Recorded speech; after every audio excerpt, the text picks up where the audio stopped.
un portugués, Buenaventura de Sousa Santos.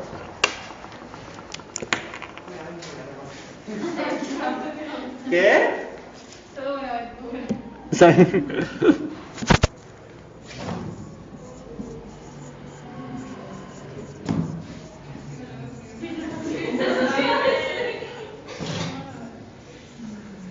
Nacido en 1940 y vivito y coleando.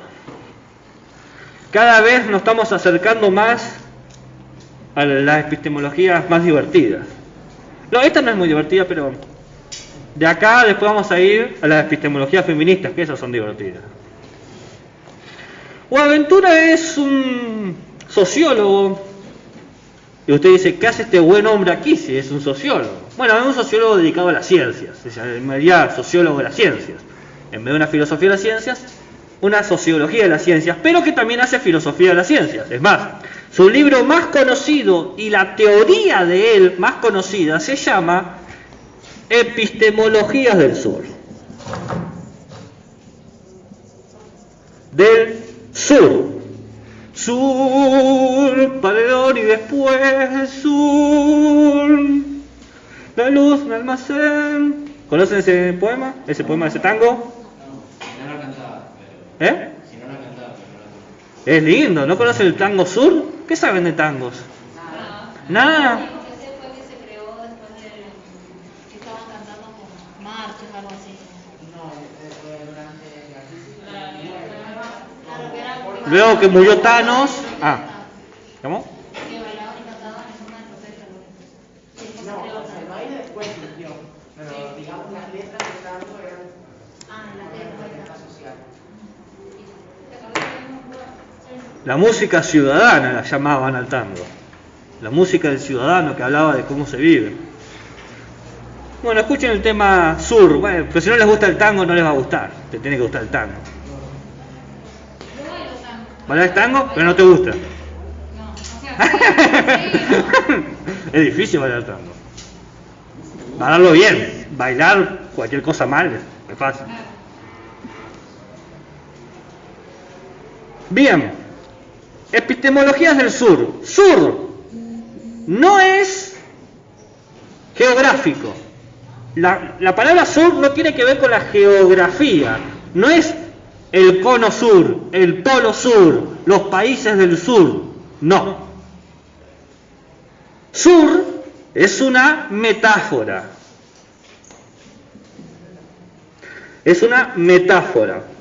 Una metáfora que trata de denunciar algo, de señalar una situación. De Sousa dice, la palabra que usa Sousa es, sur es una metáfora generadora de conciencia, que tomes conciencia de una situación. ¿Bien?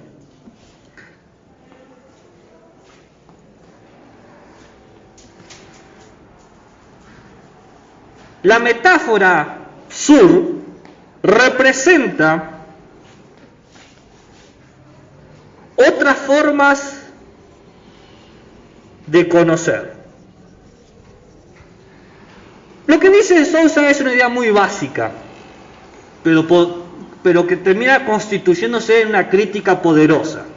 Es una idea básica que se constituye en una crítica poderosa. ¿Cuál es la idea?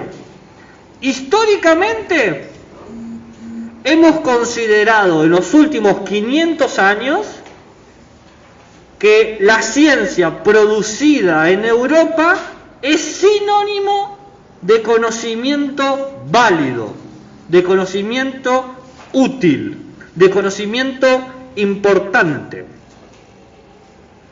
Históricamente hemos creado una idea de que la única forma de ser algo aceptable en términos de conocimiento es que sea científico, bajo los criterios de Europa. ¿Cuáles son esos criterios? Bueno, el método científico se inventó en Europa. La idea de progreso se inventó en Europa. Entonces, todas las ideas que tenemos nosotros sobre el conocimiento válido o sorpresa son de Europa. Ese tipo de conocimiento lo llamamos epistemologías del norte.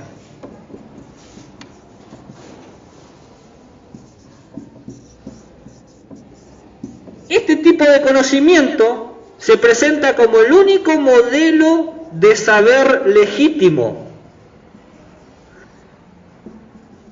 que sería la ciencia.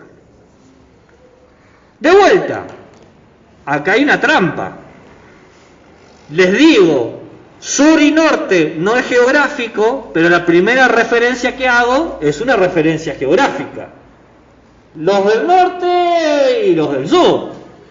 ¿Por qué no es geográfico entonces? Porque dice, inclusive en Europa existen sures, es decir, formas de conocer no científicas. Porque cuando decimos la ciencia se produce en Europa, es mentira. Europa es muy grande. Hay países que no se consideran del primer mundo, inclusive en Europa. España y Portugal, y Grecia, que son países europeos, están vistos por Europa como nos ven a nosotros los latinoamericanos. O sea, son subdesarrollados. La crisis griega hace un par de años ha puesto a Grecia como un país más del tercer mundo, ¿no? Entonces, inclusive geográficamente donde diríamos habría autoridad o poder, inclusive ahí hay gente excluida. Entonces, es más, acá en el sur geográfico también tenemos actitudes del norte. Las ciencias argentinas son ciencias que emulan la ciencia europea. El conocimiento de las ingenierías acá en Argentina, que es muy importante, acá tenemos un gran desarrollo de la ciencia de la ingeniería, por ejemplo en petróleo o en pesca, porque tenemos mucho de eso, o en agricultura. Todo eso sigue el modelo de Europa. Inclusive en el sur somos también norteños en ese punto. ¿Entienden? Lo geográfico no es suficiente para discriminar, sino que lo que discrimina es una idea de conocimiento que haga ciencia en los términos europeos. ¿Se entiende? La pregunta es, bueno, ¿qué caracteriza a todo esto? Nosotros un poco hemos hablado, cuando hablábamos de la ciencia normal de Kuhn o el paradigma de simplicidad de Morin, de Edgar Morin. Voy a hacer como un pequeño cuadro de oposición entre las epistemologías del norte y las epistemologías del sur, para que entiendan por qué decimos que es una metáfora y no es geográfico, cuál es el problema y cuál es la propuesta de solución. ¿Bien? ¿Estamos hasta aquí?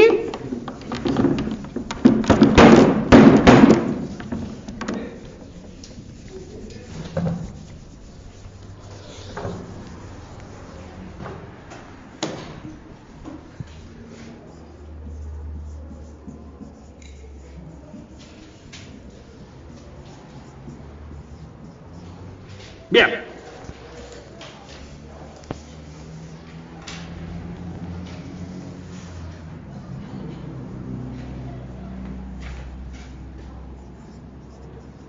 En la ciencia, en las epistemologías del norte, la idea del saber, del conocimiento, tiene un único sentido,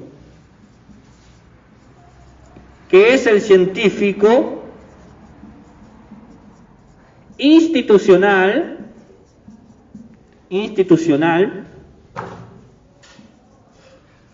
progresivo y de aplicación técnica.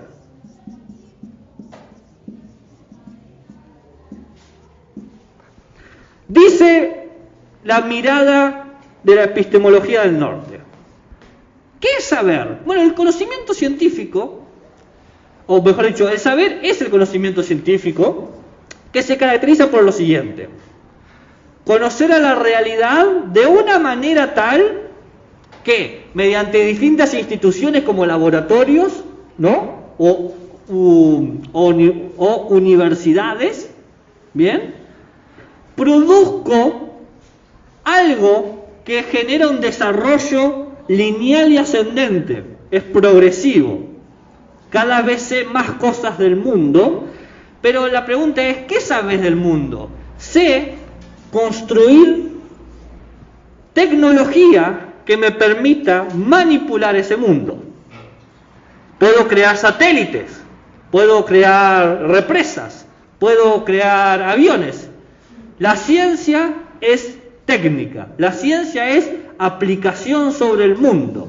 En las epistemologías del norte, la ciencia tiene un fin de producir elementos útiles, producir cosas que podamos usar. ¿Qué es lo primero que dice del norte? Único sentido. ¿Y el último? Aplicación técnica. ¿Y el de arriba de aplicación técnica? Progresivo. Institucional. Científico. Bien. Si tiene aplicación técnica, quiere decir que produce objetos de uso. Si produce objetos, se puede vender y comprar. En una palabra, la epistemología del norte produce bienes de consumo, objetos que podemos comprar y vender. Lo cual genera un problema, porque toda esta ciencia del norte no quiere comprender al mundo. No es por qué estamos aquí, cuál es el sentido de la vida, sino es qué puedo hacer y cómo puedo venderlo. ¿Qué puedo hacer? ¿Puedo hacer una represa, una turbina para aprovechar el agua y a quién se la puedo vender?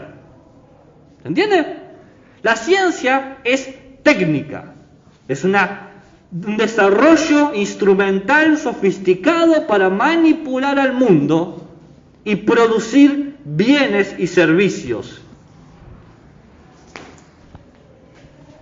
Cuando decimos que esto es así, el efecto es que cualquier conocimiento que no produzca tecnología o que no produzca algo vendible queda fuera. Por ejemplo, los saberes ancestrales sobre las hierbas y los yuyos como medicina. Eso no es vendible, porque yo te digo que cualquier yuyo perdido del campo te va a servir y te mordés este yuyo y opera como una vallaspirina.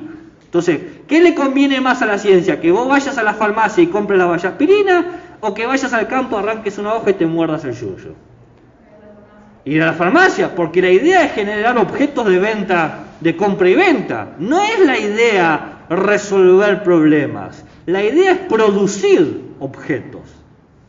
Entonces, todo conocimiento que no pueda ser institucionalizado, todo conocimiento que no avance ascendentemente, todo conocimiento que no sea técnico, para la epistemología del norte no es conocimiento, no es válido. La tirada del cuerito, fantasía.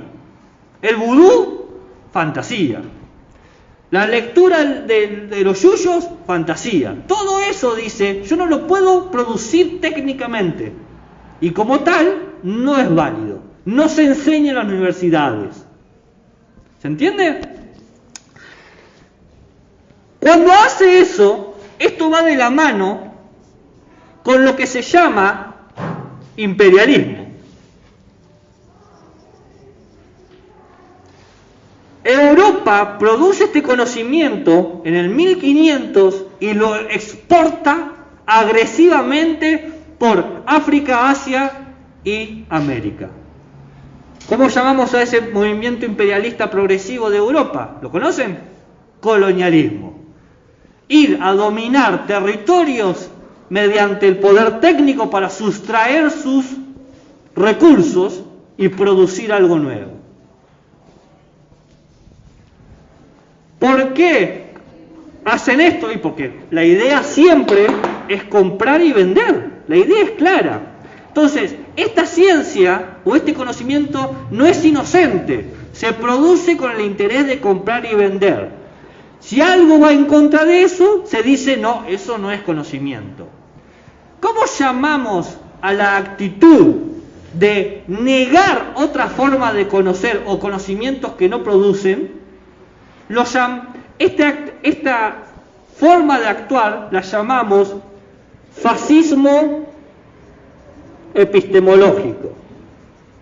es una actitud violenta, agresiva, que destruye la legitimidad de otros conocimientos. Te dice, ¿a quién confías más? ¿Al curandero o al médico? Y uno dice, al médico confío más, ¿no? Esa es la lógica que tenemos.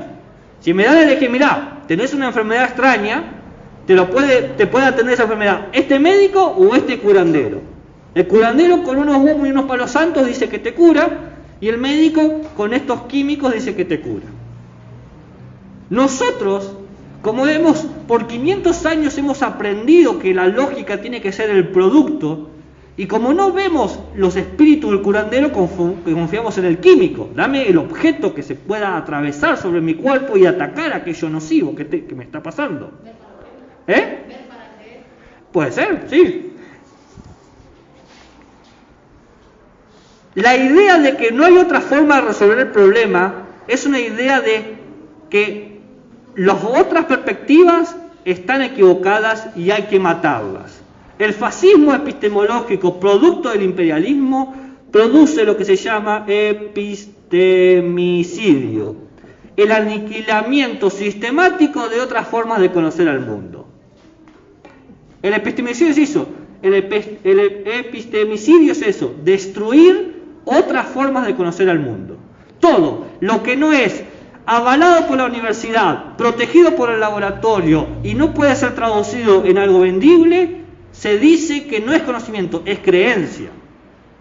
Se lo cataloga como algo inútil, inservible, superchestería, falacia, engaño, pseudociencia, inútil, malicioso, manipulador, ignorante. Todo eso es una forma de desacreditar otras formas de conocer. ¿Qué dice la epistemología del sur? Primero, el saber es lo que produce beneficios a la comunidad de forma que le da sentido. Todos los conocimientos que hemos eliminado sistemáticamente, en realidad existen porque constituyen una cultura y una manera de resolver sus propios problemas. Hay muchos ejemplos donde la política de la ciencia técnica fracasa al querer imponer una forma de trabajo y triunfan formas alternativas de conocimiento. Y le voy a dar un solo ejemplo. En África, al norte de África, fíjense que estoy en un norte geográfico, pero voy a hablar de un ejemplo de la epistemología del sur, existe la tribu Ubuntu. ¿La conocen? Los Ubuntu tienen una técnica de cosecha y de plantación agrícola, ganadera, que es un sistema que tiene más de 5.000 años de antigüedad. No, profe, ¿qué dice abajo de beneficios? Produce beneficios a la comunidad de forma que le da sentido. El sentido de la comunidad. ¿Qué pasa? Este sistema de producción agrícola, que es mediante distintos esquemas de terraza y rotación de tierras, ¿bien?, tiene muy buenos beneficios para la comunidad Ubuntu. Son prósperos. Es más, les sobran alimentos y les dan alimentos a otras comunidades que tienen mayores dificultades. En el año 90, en la década del 90, una empresa inglesa decidió sustraer esas tierras porque consideró que los Ubuntu la estaban, mal dirigiendo. No sacaban todo el provecho que podían sacar. E incorporaron todos los sistemas de la agroindustria, de la ingeniería, de la agricultura de hoy en día. Pusieron los químicos para el abono, pusieron superplantas, ¿no? Todo eso. El resultado fue 5 años de hambruna para Ubuntu y alrededores. Se quemaron la tierra, básicamente. Se quemó la tierra.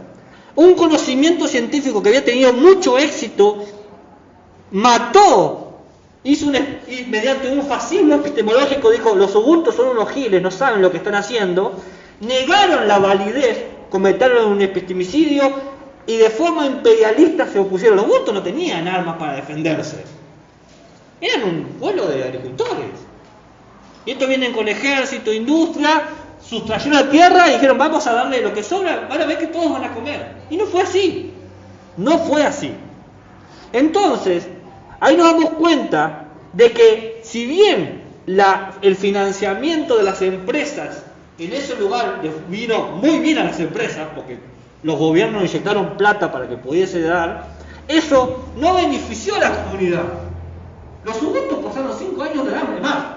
En el 95 tuvieron que levantar todo eso y volver al sistema de agrícola Ubuntu.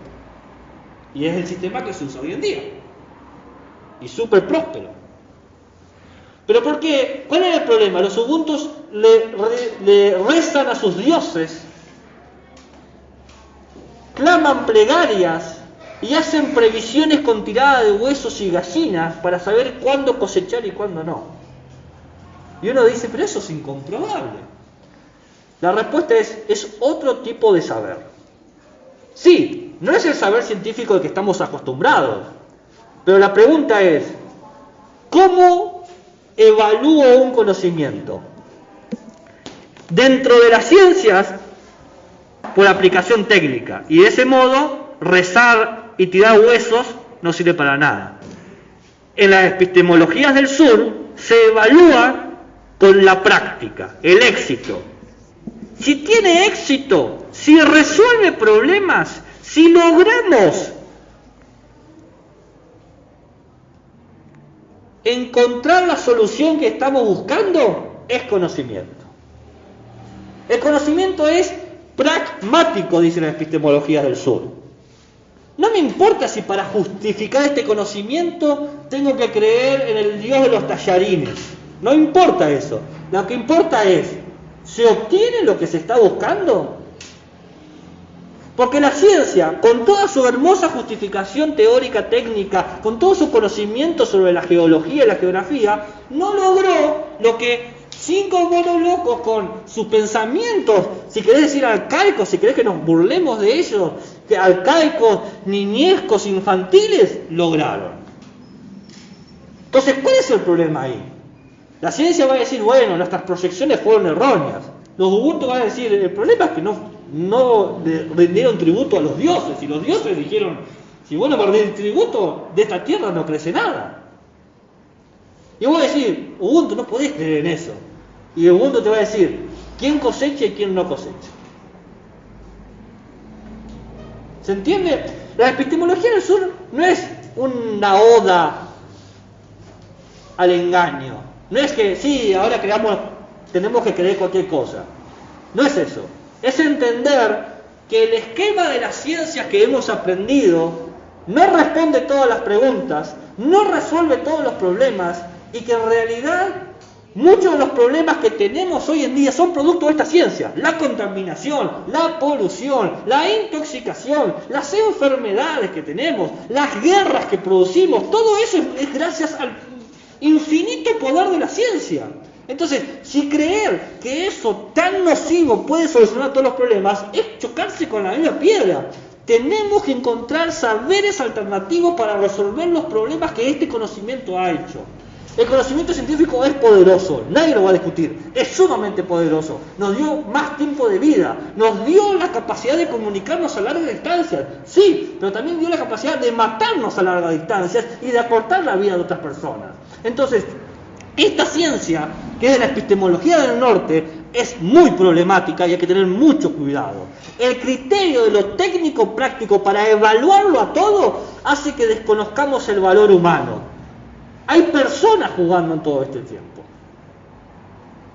Entonces, las epistemologías del sur dicen, busquemos alternativas, conocimientos alternativos. Básicamente dice, busquemos otros saberes. La ciencia es un saber más entre un mar de saberes. Dice la epistemología del norte, dice dice la epistemología del sur, no estamos en contra de la ciencia. Lo único que decimos es que cada conocimiento produce ignorancia. Y la ciencia ha producido sus propias ignorancias, las cosas terribles que han hecho. Por lo tanto, tenemos que ir a otros conocimientos que también van a tener sus ignorancias, como los ubuntus que creen en dioses que no existen, pero que también tienen cierto éxito. Tomar en serio lo que estamos haciendo. Tomar en serio es decir, ¿vos qué querés hacer? ¿Vos querés conocer para destruir, para burlarte del otro por sus pensamientos, o querés conocer para resolver problemas? Porque es muy claro. Si querés burlarte del otro, la ciencia así como está, perfecto. Es una excelente máquina de dominación, invisibilización y manipulación. La ciencia tradicionalmente es machista, heteropatriarcal, verticalista, abusiva. Siempre ha sido así la ciencia. Los círculos filosóficos que produjeron la ciencia, los científicos que han producido, siempre han sido racistas, abusivos. Históricamente ha sido así. Los ejemplos de buenas personas, entre comillas, son los menos, inclusive hoy en día. Oye, la otra vez estaba discutiendo con una persona que me decía que la religión no ayudó en nada a la ciencia. Le digo, ¿estás seguro de lo que está diciendo? Porque la mayoría de los científicos que nos produjeron la ciencia que conocemos hoy en día eran todas personas muy creyentes. Muy pocos eran ateos o agnósticos. Entonces, creer que la ciencia no tiene intereses y que la ciencia no es abusiva es ser ingenuo o pecar de ingenuo. Entonces la pregunta es eso, ¿querés discriminar? La ciencia es tu lugar perfecto. ¿Querés resolver problemas? Pues hay que ampliarlo. No eliminar la ciencia. Que quede claro, no estamos en contra de la ciencia ha hecho maravillosas cosas. Pero la ciencia es peligrosa. Una ciencia sin pensamiento crítico, sin análisis profundo, lo único que logra es matar. Siempre ha sido así. El poder que tiene la ciencia, si no se lo piensa de una forma ética, de forma responsable, mata. Y ha matado siempre. ¿Cómo creen o por qué creen que las mayores muertes, la cantidad de gente muerta se ha dado casualmente con el desarrollo de la ciencia? Mientras la ciencia más se desarrollaba, las guerras eran cada vez más destructivas. No puede ser coincidencia eso. Hay una relación íntima ahí. La epistemología del sur dice, hay que tomar la conciencia de que inclusive lo que es subdesarrollado, lo que está ahí abajo, tiene poder de transformar a la realidad. Porque la búsqueda es cómo resolver un problema. Cada saber tiene su ignorancia. Cada saber tiene su límite. ¿Puedo borrar esto? ¿Estamos hasta aquí? ¿Alguna pregunta? ¿Alguna duda? ¿Se va entendiendo?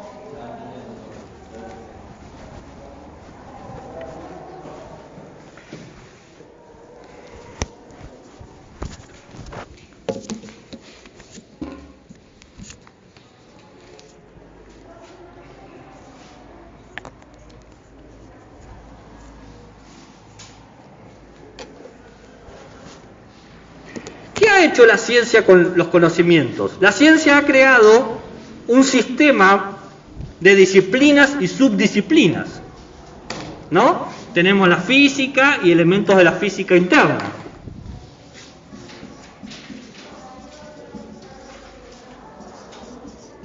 Tenemos física, después física cuántica, física teórica, física relativista, o sea, tenemos como una disciplina y sus subdisciplinas.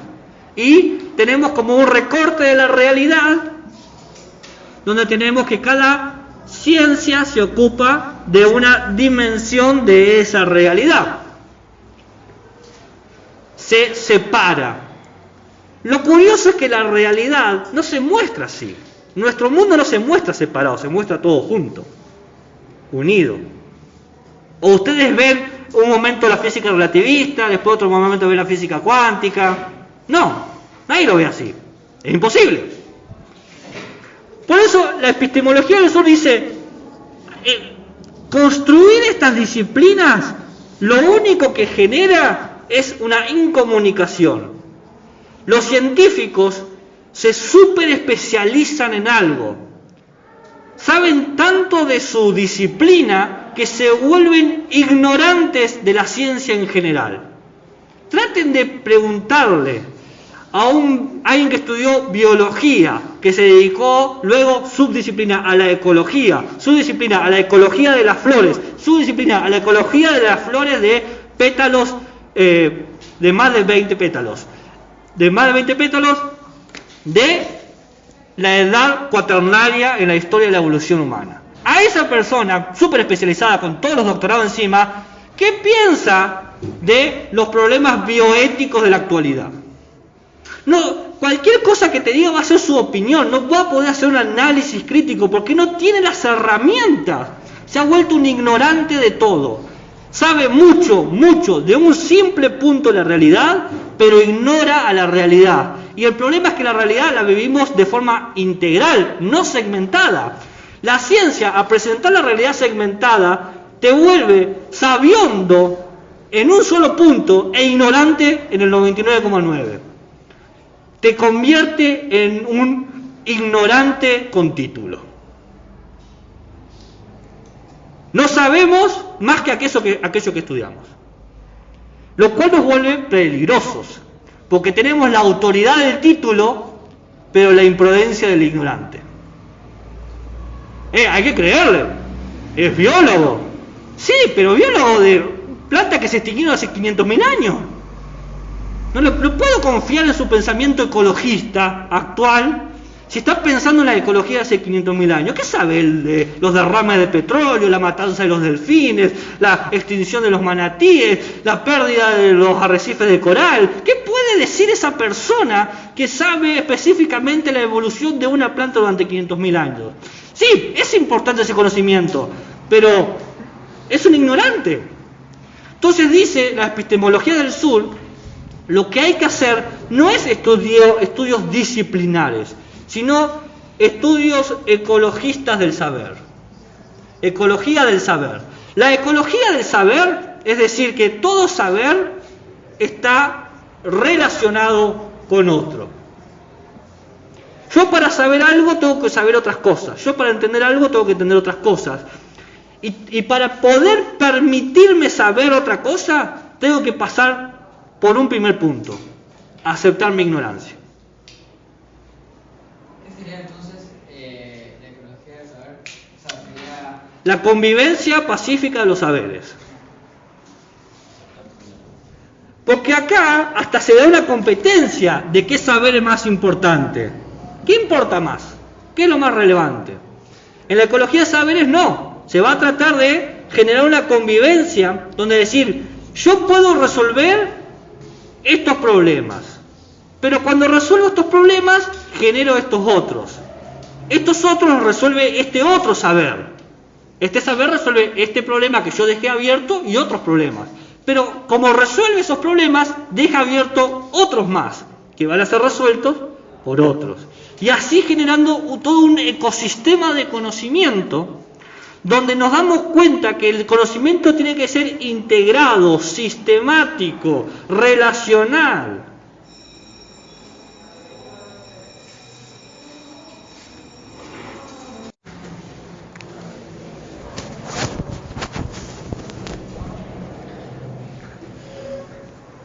¿Se está entendiendo? ¿Estamos más o menos hasta ahí? ¿Hay alguna duda, un interrogante? El problema de la epistemología del sur para muchos es que empieza a incorporar en sus obras, en sus trabajos, textos y estudios orientados a cosas que tradicionalmente no consideraríamos como conocimiento válido. Análisis de la Pachamama, estudio de, ciertas adoraciones, el vudú, por ejemplo. Entonces, un montonazo de cosas que nosotros decimos, eso no es ciencia, eso es pura charlatanería. Y en cierta medida es correcto. No es ciencia, porque la ciencia es lo que sigue el método científico. Eso es ciencia. El vudú no sigue el método científico. La ciencia tiene algo que no tiene otras cosas, instituciones. El vudú no tiene la universidad del vudú. En realidad son saberes ancestrales que se transmiten fonéticamente. Es más, ni siquiera hay escritos de vudú. Hay gente que escribe analizando el vudú, pero un libro sobre vudú, de un chamán o alguien que enseñe el vudú no existe. Se enseña oralmente, entonces dice, eso no puede ser ciencia. Y es correcto, ciencia no puede saber. No puede ser. La pregunta sería, ok, ciencia no es, pero ¿es conocimiento? Entonces la cuestión es, ¿cómo entendemos el conocimiento válido? El conocimiento seguro, el conocimiento que permite explicar a la realidad. Si explicar la realidad es traducirla en fórmulas matemáticas, pues lo único que hace eso es la ciencia.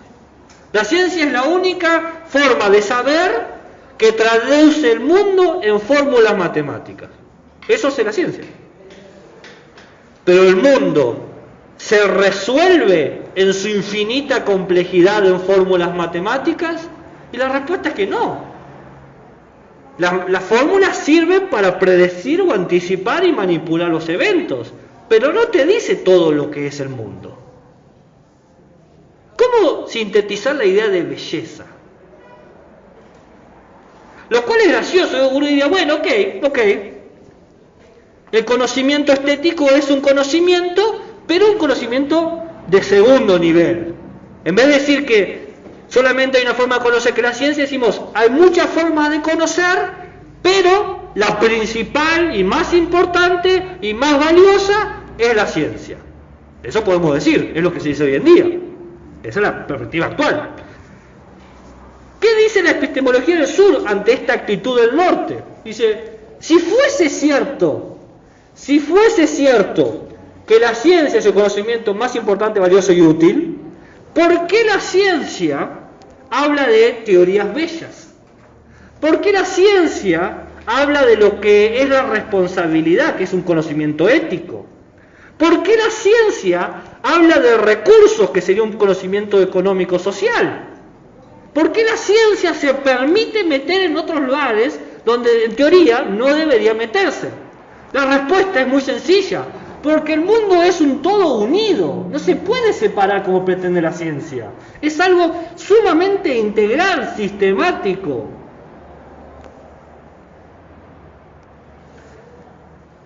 El mundo genera una cantidad infinita de experiencias, y creer que ese infinito puede ser englobado en una sola manera de entender el mundo, no solamente es ingenua y tonta, sino que es abusiva. O pensás como yo, o no estás pensando. La ciencia opera así. Todos los que no piensan en términos científicos son ignorantes. Esa forma de pensar que tiene la epistemología del norte se llama pensamiento abismal. La ciencia crea un abismo enorme. De este lado, todo lo importante, todo lo interesante, todo lo útil, todo lo bueno, todo lo civilizado, todo lo responsable, todo lo que hay que hacer. En una palabra, todo lo que la ciencia hace. Y de este otro lado, nada. El páramo, el desierto, lo inútil, lo feo, lo problemático, lo subdesarrollado, lo incivilizado. La pérdida de tiempo. Qué casualidad que entremos todos en el otro lado. Los que creen en los signos, los que creen en las piedras, los que creen en el chakra, el yoga, todo eso está de ese lado. Ahí. Todo está, digamos, en lo post-abismal. Todo queda invisibilizado, desnudado, anulado, olvidado.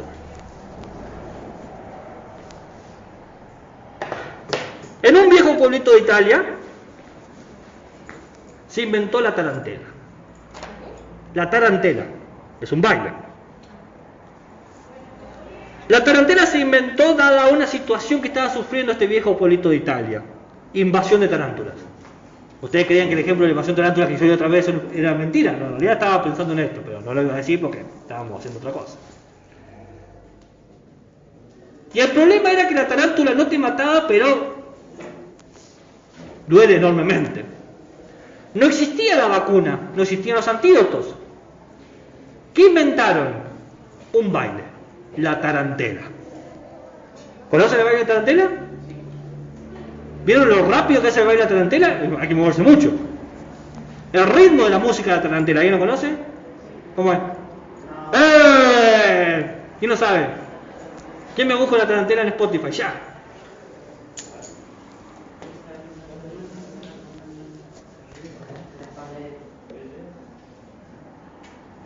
¿Cómo se tarantela? Tarantela, cualquiera.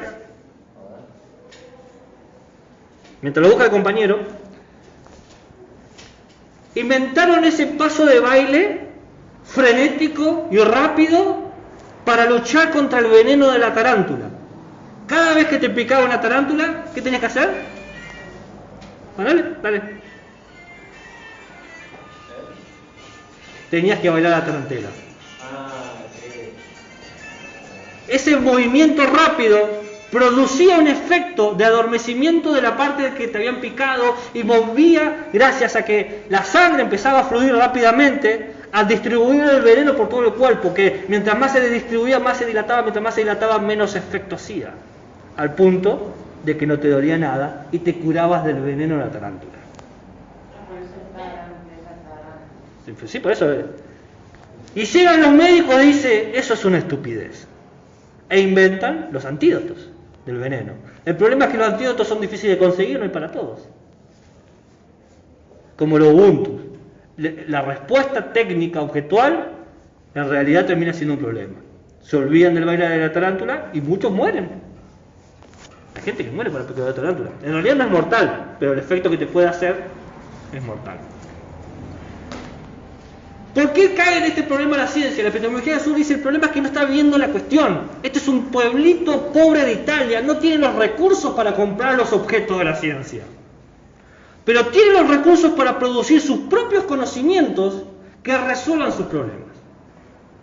Sí, cuando la ciencia tiene que entender eso, que no puede resolver todos los problemas, porque muchos problemas son a raíz de que ella existe.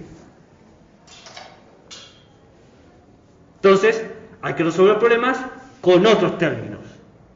De ahí la importancia de la ecología de saberes.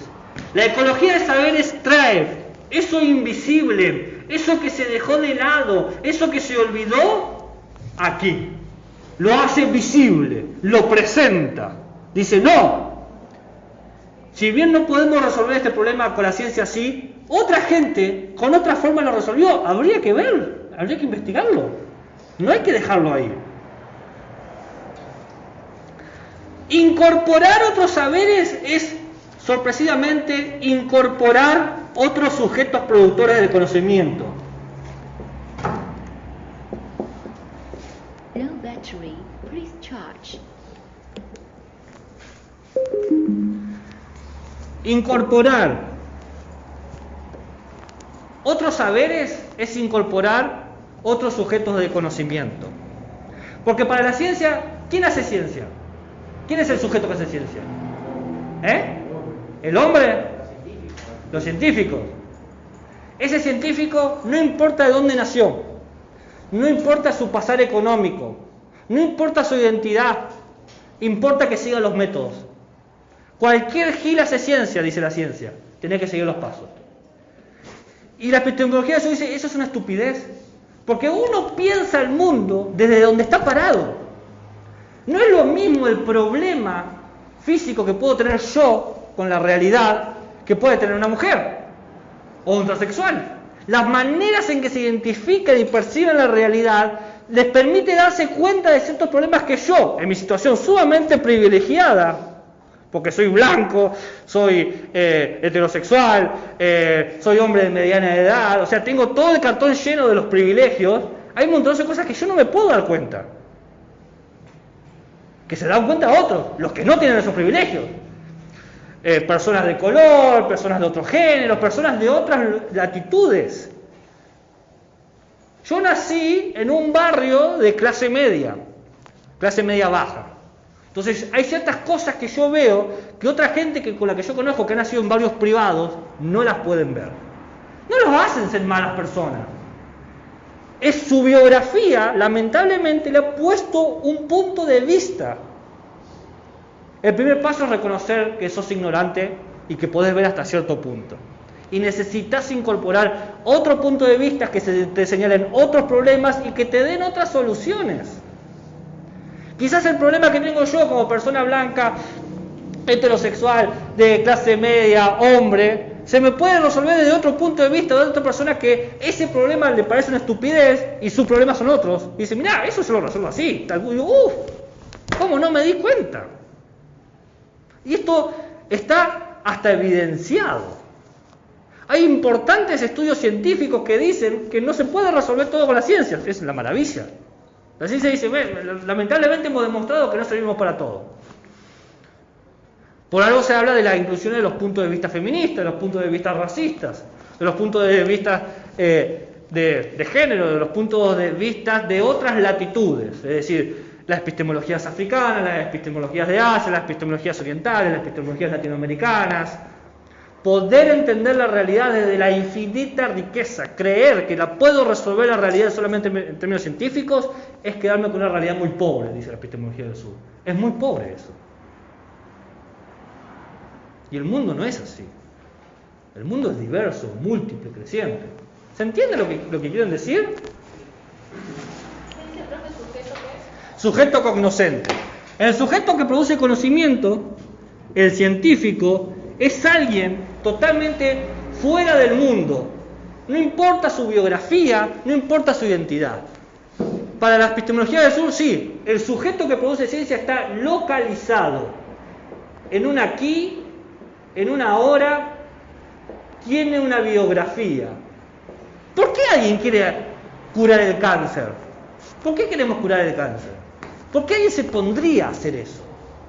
Uno dice, por ayudar a la humanidad, pero si vos no vas a ver a la humanidad que ayudás, es imposible tener experiencia del humano completo. Sí, digamos que sos altruista, pero también sos egoísta, porque si vos lo descubrís, todos los libros de historia van a hablar de vos.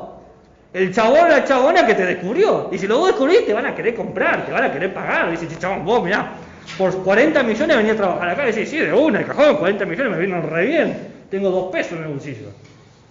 Entonces, creer que las personas no son egoístas, que no tienen intereses, es mentirse, es ser ingenuo. Hay que abandonar la ingenuidad. Todo conocimiento está atado a un interés, dice la epistemología del sur. La epistemología del norte dice conocimiento e interés están separados. La del sur dice conocimiento e interés están juntos. Y está bien que estén juntos.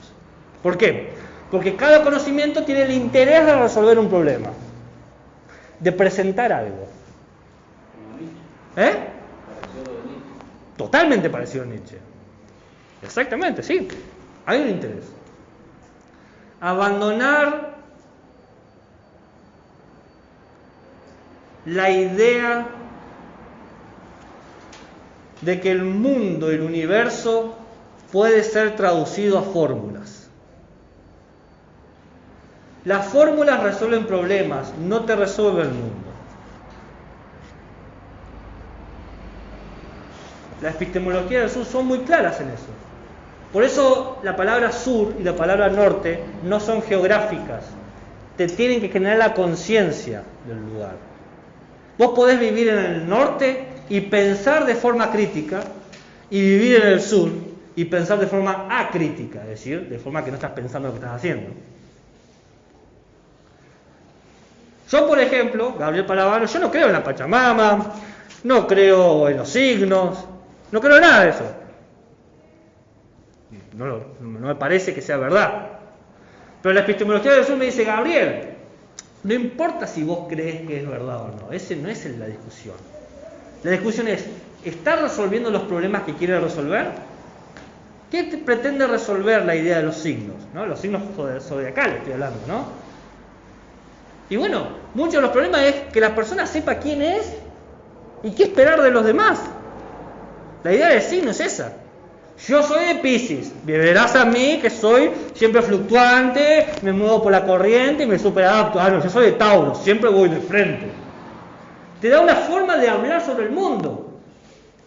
Ingenuo es creer que los signos te codifican todo también. Es otra fórmula que te... Si vos pensás que la fórmula de los signos te resuelve el mundo, cometés el mismo error que la ciencia. La pregunta es, ¿qué problema querés resolver? Tu problema es, quiero integrarme socialmente. Y todos escuchan Flema, la banda de punk argentina.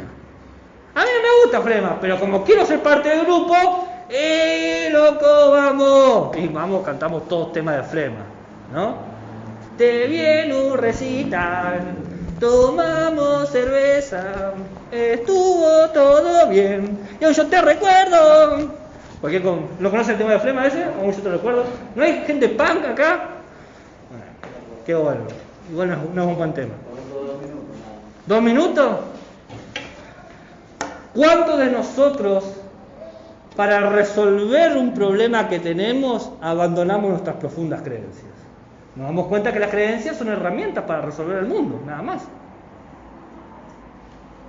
¿Cuántas veces te cayó mal alguien y tu amiga te dijo, dale, vamos, porque si no estoy sola ahí, estoy como sola y el Cacho no va a venir, acompañame? Bueno, vos te ponés tripa y corazón y vas.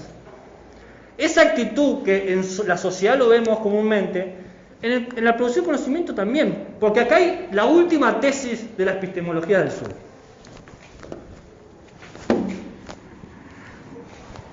Para que se entienda, la voy a contraponer con la epistemología del norte. La epistemología del norte dice, primero, ciencias naturales, segundo, ciencias sociales y tercero, humanidades. Física, química, matemática primero, después economía, sociología, psicología segundo, y tercero, filosofía, arte, música. Eso es lo que dice la epistemología del norte. La del sur dice, el conocimiento de las ciencias naturales lo produce una sociedad. Científicos, intelectuales. Entonces, todo conocimiento natural en realidad es un conocimiento social. Punto 1. Punto 2. El conocimiento social no lo producen extraterrestres sociales, lo producen humanos. Todo conocimiento científico en realidad es un conocimiento humanístico. Ya no vale separar natural, social de humanidades, porque todo para las epistemologías del sur es un conocimiento humanístico. Son humanos tratando de sobrevivir al mundo. Y nos hacemos represas, armas, religiones, esculturas, lo que sea. Existe una realidad, esa realidad te da experiencias infinitas, y esas experiencias infinitas producen saberes e ignorancias infinitas. Todo saber tiene su ignorancia. A mayor saber, mayor ignorancia. Como le pasa a la ciencia. Sabe muchísimo e ignora muchísimo. Entonces, hay que producir, finalmente, lo que Boaventura de Sousa Santos llama la docta ignorancia. La docta ignorancia es la ignorancia sabia. La persona que sabe hasta dónde sabe y sabe lo que ignora.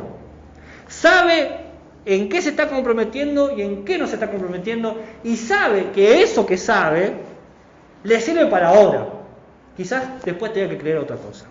Como decía Groucho Marx, estos son mis principios, y si no les gustan, tengo otros.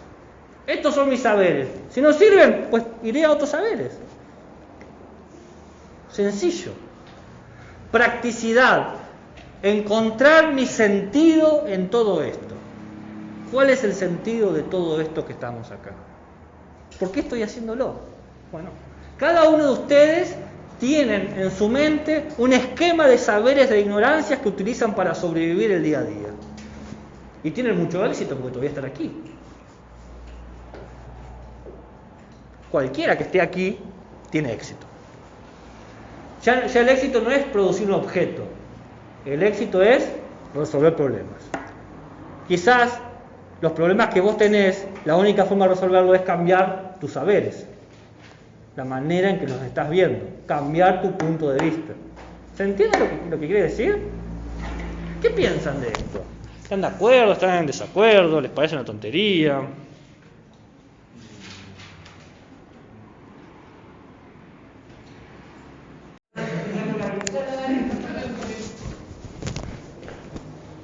Vamos a terminar con nuestro viejo querido amigo de Sousa, pero antes comento que estuve leyendo sus trabajos de Popper y de neopositivismo, bastante bien, he tenido gratas sorpresas, así que les doy la siempre buena nueva de Gabriel Parabano. Buena nueva, sí. ¿Qué? Para alguien que no estuvo en la clase. Bueno, por eso doy la buena nueva. O les doy dos buenas nuevas. Bien. ¿Cómo llaman a este gesto? ¿Ok? No. ¿Ok no es así? No, bien. Ok, bien. Ah. Todo bien. ¿Sabes que la otra vez envié un dato del OK que dice que significa wow, 0 kilos, ahí está.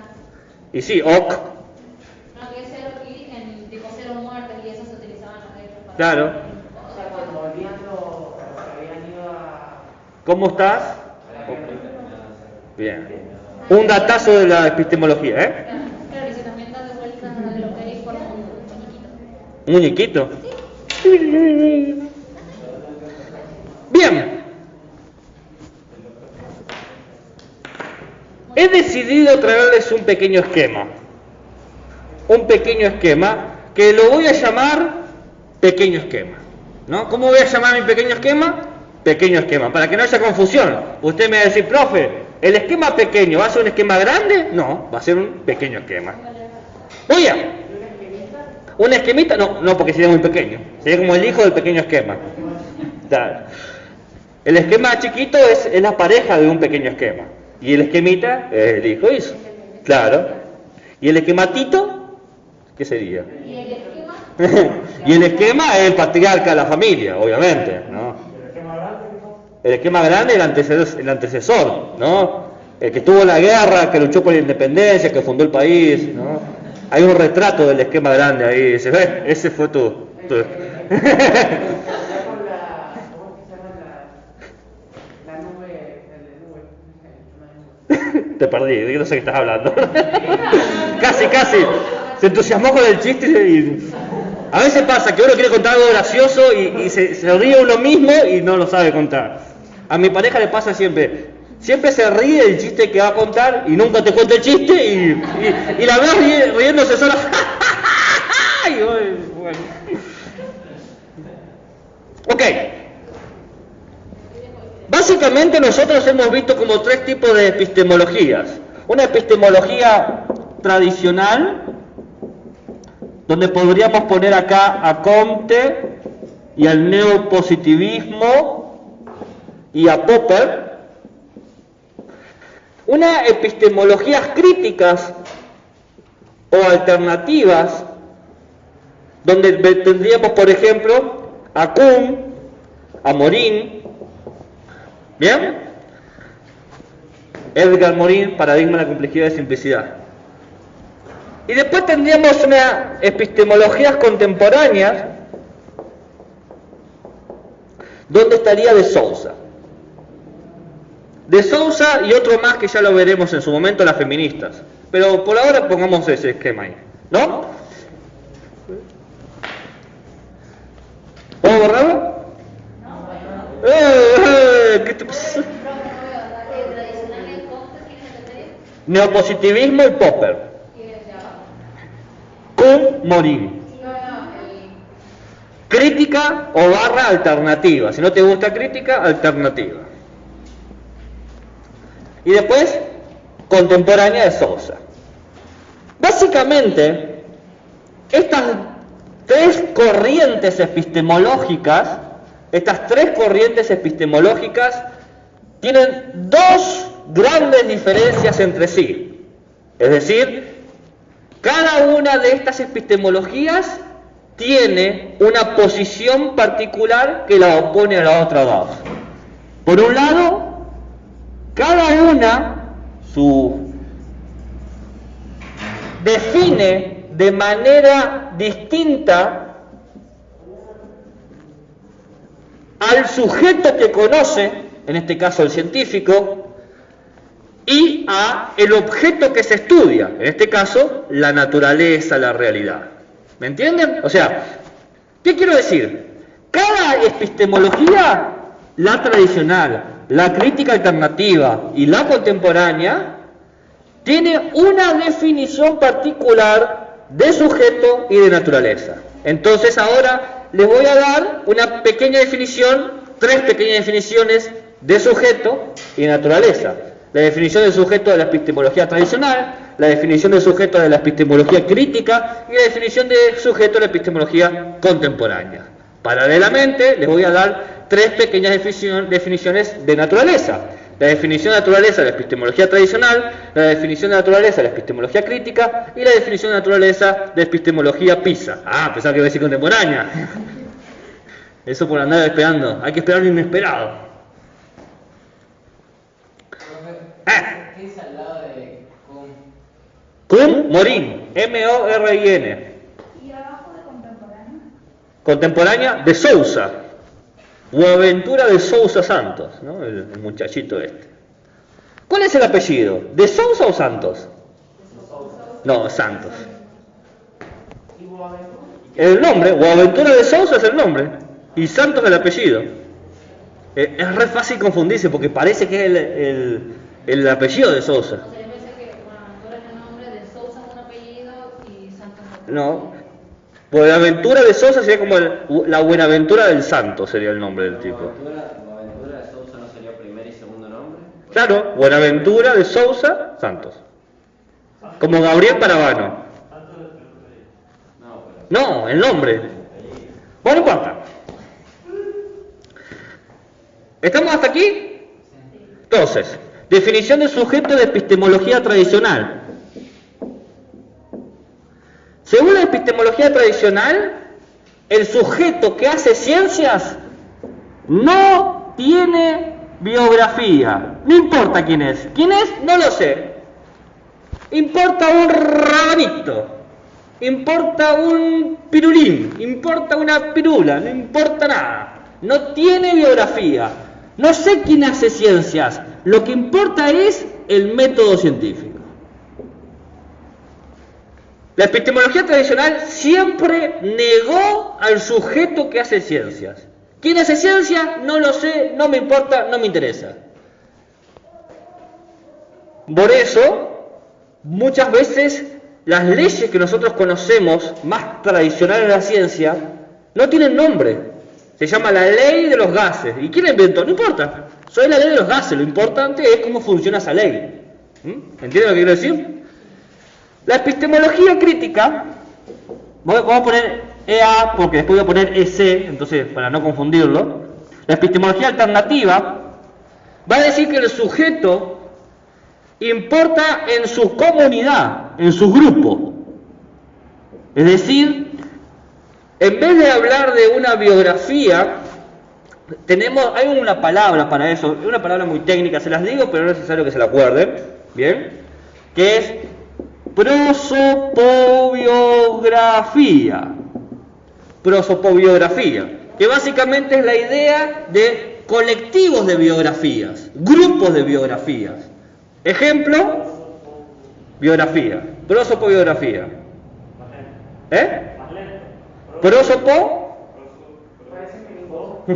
Biografía. Básicamente es la idea de un grupo de biografías, tu biografía, tu biografía, tu biografía, tu biografía, tu biografía y mi biografía. ¿Pero cómo? Si tenemos distintas biografías. Bueno, en lo común, este grupo de gente estudió en esta institución. Esa es la parte en común que tenemos en la biografía. ¿Se entiende? Este grupo estuvo en este laboratorio, este grupo estuvo aquí. Ese tipo de biografías. Las comunidades son comunidades científicas que comparten paradigmas. En Kuhn teníamos los paradigmas clásicos, el paradigma de Newton, el paradigma de Einstein, etc. En Edgar Morin tenemos 2 paradigmas, el de la simplicidad y el de la complejidad. Pero no importa, siempre hay paradigmas y siempre hay grupos de gente. ¿Estamos hasta aquí? ¿Será que comparten paradigmas o biografías? La pregunta es así: ¿quién es el sujeto que hace ciencia? Para la epistemología alternativa hay sujetos, pero en realidad hay un grupo de sujetos. Un grupo de gente que colabora. Para la tradicional no importaba eso, no importa quién lo hace, no interesa. Nos olvidamos. En estos dos puntos, tanto en la tradicional como en la alternativa, se niega la individualidad. Porque acá el individuo no importa, importa la comunidad. Y acá ni siquiera la comunidad importa. ¿Se entiende? No importa quién sos. Para la epistemología contemporánea, es decir, la de Sousa, el sujeto es lo primero que nos importa. Su biografía, su localización, sus intereses epistémicos y no epistémicos. ¿Quién hace ciencia? ¿Raúl? ¿Macarena? ¿José? ¿X? ¿Quién lo está haciendo? ¿En dónde lo hace? ¿En San Juan? ¿En Chile? ¿En Escocia? ¿Por qué hace ciencia? Porque, digamos, quiere curar el cáncer, pero también quiere plata por curar el cáncer. Entonces, las epistemologías contemporáneas se preocupan sobre eso. ¿Quién le hace? Fíjense. La alternativa importa a la comunidad, el grupo de científicos. La tradicional no importa. En la contemporánea necesitamos nombre, apellido, cómo vive, cómo come, dónde come, qué hace con sus cosas. ¿Bien? Todo. Hay que saberlo todo. Porque todo eso te dice cuál es el punto de vista para producir ciencia. ¿Desde dónde está produciendo ciencia?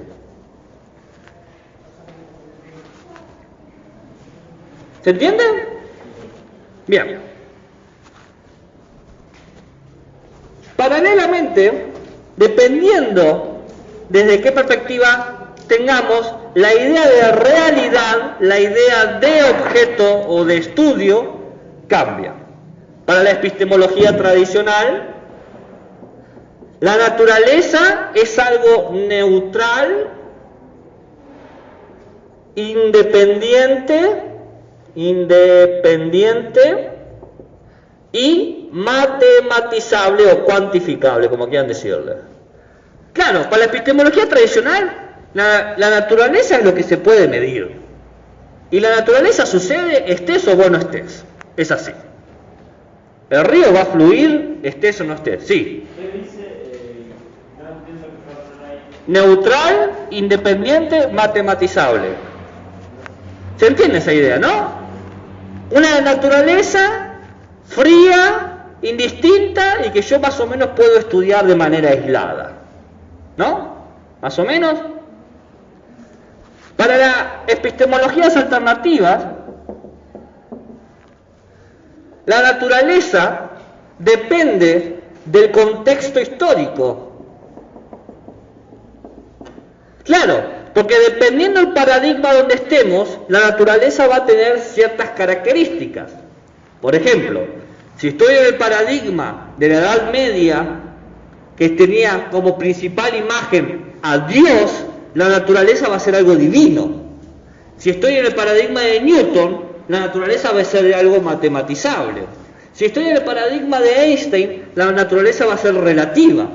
Si estoy en el paradigma cuántico, la naturaleza va a saltar tiempo y espacios, ¿no? Y así va cambiando. ¿Se entiende? Dependiendo del contexto histórico, la naturaleza presenta distintos aspectos principales. Si estoy en el paradigma de la simplicidad, la naturaleza es algo simple, fácil de manipular. Si estoy en el paradigma de la complejidad, la naturaleza es infinitamente compleja. Tienen elementos que se entrecruzan constantemente y no los puedo manipular todos a la vez. ¿Estamos hasta ahí? Es fácil, un esquema pequeño. Si estoy en el paradigma de las epistemologías contemporáneas, donde tendríamos a las epistemologías del sur, la naturaleza, el objeto de estudio, se define por el problema que quiero resolver. Dependiendo mis complicaciones, mis dificultades, mis objetivos, el mundo se va a presentar de distintas maneras. El mundo es algo que yo voy construyendo.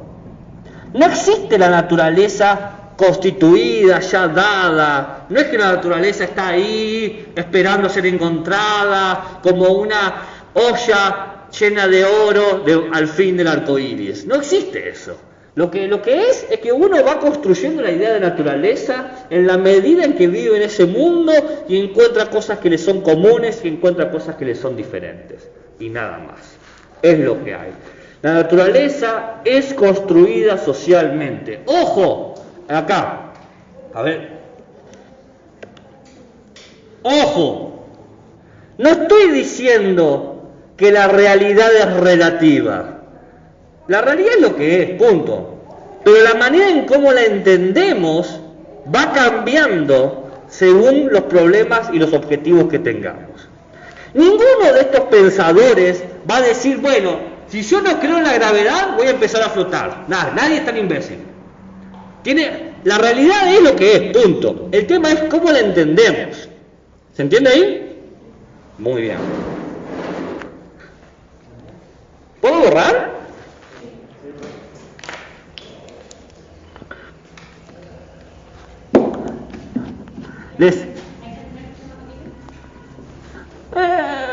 Puedo agregar más cosas, no sé cuánto tiempo me queda. ¿5 minutos me quedan? ¿15? ¿A qué hora entraron ahora? O sea, ¿a qué hora empezó la clase ahora?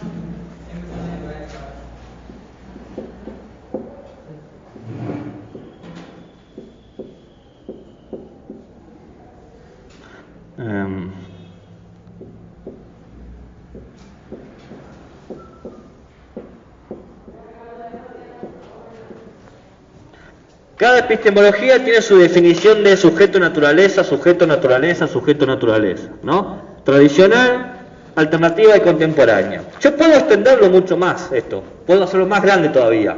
Puedo decir que también que cada epistemología tiene una idea de saber, de historia y de discurso.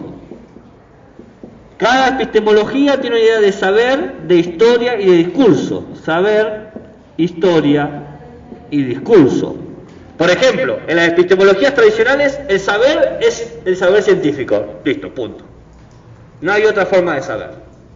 La historia es el presente, o a lo sumo el futuro que me da la ciencia. El desarrollo científico, esa es la historia. El pasado es el retraso. Los que viven en el pasado son subdesarrollados. Y el discurso es de la emancipación. Gracias a la ciencia vamos a liberarnos, dicen los tradicionales. La ciencia nos hace poderosos, la ciencia nos hace geniales, la ciencia nos abre el mundo. ¿No? ¿No dice eso la ciencia? Más o menos. Las alternativas dicen que el saber es consensuado. Los científicos hacen un consenso y se ponen de acuerdo cuáles son las leyes. En este periodo los científicos acuerdan esto. La historia es importante porque según en qué momento estemos, vamos a tener un tipo de ciencia. Recordemos, en la Edad Media teníamos la ciencia cristiana, en la Edad Moderna la ciencia de Newton, y en la Edad Contemporánea tenemos la ciencia de Einstein y la ciencia de Schrödinger o de Planck, o la ciencia de Darwin. El discurso, por lo tanto, habla sobre momentos, contextos históricos, responde a la historia. Dependiendo en qué momento hablamos, ciertas palabras tienen sentido. ¿Qué sé yo? La idea de vacío no es la misma que hace 500 años. En las epistemologías contemporáneas, el saber es pragmático, es lo que resuelve problemas. La historia es una lucha de cosas invisibles o visibles, o, ¿cuál era el término que usaba de Sousa? Abismal y posabismal, ¿no? La lucha de lo que se invisibiliza y lo que se visibiliza. Y el discurso, bueno, tenemos dos discursos, el discurso del norte y el discurso del sur. ¿Se entiende? Lo puedo hacer más grande todavía. Puedo agregar, por ejemplo, las dimensiones de la historia, pasado, presente y futuro, los niveles del sujeto. Puedo poner, qué sé yo, la idea de individuo, colectivo y comunidad. Puedo poner la idea, ampliar la idea de discurso, retórico, verdad, falsedad, pragmático, y todo esto lo puedo ir ampliando cada vez más.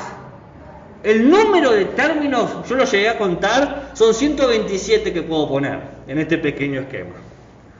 Es enorme. Los he engañado. Pero ¿qué quiero señalar con todo esto? Vamos a llegar hasta acá, no les voy a dar 127 conceptos, quédense tranquilos. Que dependiendo qué perspectiva epistemológica tomen, esto lo dice la epistemología del sur, dependiendo qué perspectiva epistemológica tomes, te vas a empezar a comprometer con ciertas cosas, con una idea de sujeto, con una idea de historia, con una idea de discurso, con una idea de saber, de naturaleza, y esos compromisos te lleva a desechar otras cosas, a invisibilizar, a no ver. El ejemplo claro es, ¿cuál es el compromiso? ¿Qué pasa cuando nosotros decimos que no importa la biografía de quien hace ciencia? Pasa que muchas personas quedan afuera. No se sabe quién hace. Yo no les di el ejemplo de descubrimiento de la estructura de la helicoidal del ADN. La estructura de la helicoidal del ADN es de doble hélice. ¿Se los di el ejemplo? Según el premio Nobel, la estructura de ADN no son hermanos. Watson y Crick son colegas. Watson y Crick descubren la estructura del ADN, pero en realidad no lo descubrieron ellos, sino que lo descubrió Rosalind Franklin con su foto, porque ella era una criptógrafa. Bueno, pero no le dio cáncer por la foto, son dos cosas distintas. Una cosa tiene que ver con la otra. Sacó la foto y le dio cáncer. Sos como yo contando historia, Nació, trabajó y murió. Y la cosa es, como no importaba el sujeto, no se le dio voz a Rosalind Franklin. Y se le dio voz a quienes eran los directores del proyecto, que no lo descubrieron eso, lo descubrió Rosalind Franklin. ¿Entiendes lo que quiero decir? Entonces, si vos te comprometés con la epistemología tradicional, terminás comprometiéndote con actitudes que terminan invisibilizando y agrediendo a sujetos. Y este es un solo ejemplo. Hay muchísimos de eso. Uno dice, bueno, entonces me voy a la epistemología alternativa, que parece más amable, que habla de la comunidad. Pero el problema de que las epistemologías alternativas consideran que la comunidad siempre es europea. Los modelos de ciencia son siempre de los laboratorios europeos. Olvidan que hay otros grupos de gente con otras necesidades de otros países. Yo les di el ejemplo de los Ubuntu o de la tarantela. Entonces, inclusive la comunidad puede oprimir porque invisibiliza a otras comunidades. Entonces la epistemología del sur dice, no, importa muchísimo la biografía, importa muchísimo el colectivo de gente que trabaja. Porque lamentablemente, mejor dicho, oportunamente, la ciencia la hacen personas. Entonces, hay que ver por qué estas personas están tan preocupadas de resolver esto. Nadie hace algo sin un interés. ¿Quién hace algo sin un interés? Dígame algo que se haga sin interés. Inclusive cuando hacen la tarea que más odian, o se quedan hasta la última hora los malditos martes, lo hacen por un interés. El que sea, aprobar y decir, chao, no te vi más, y si te he visto no me acuerdo, o cumplir sus objetivos. Entonces, sería iluso creer que todo lo que se ha hecho científicamente no se ha hecho con un interés. Y ahí volvemos a la idea que yo había mencionado ayer. Conocimiento e interés no están separados, van de la mano. Bien, ¿qué piensan ahora de todo esto? Los he convertido a las epistemologías del sur.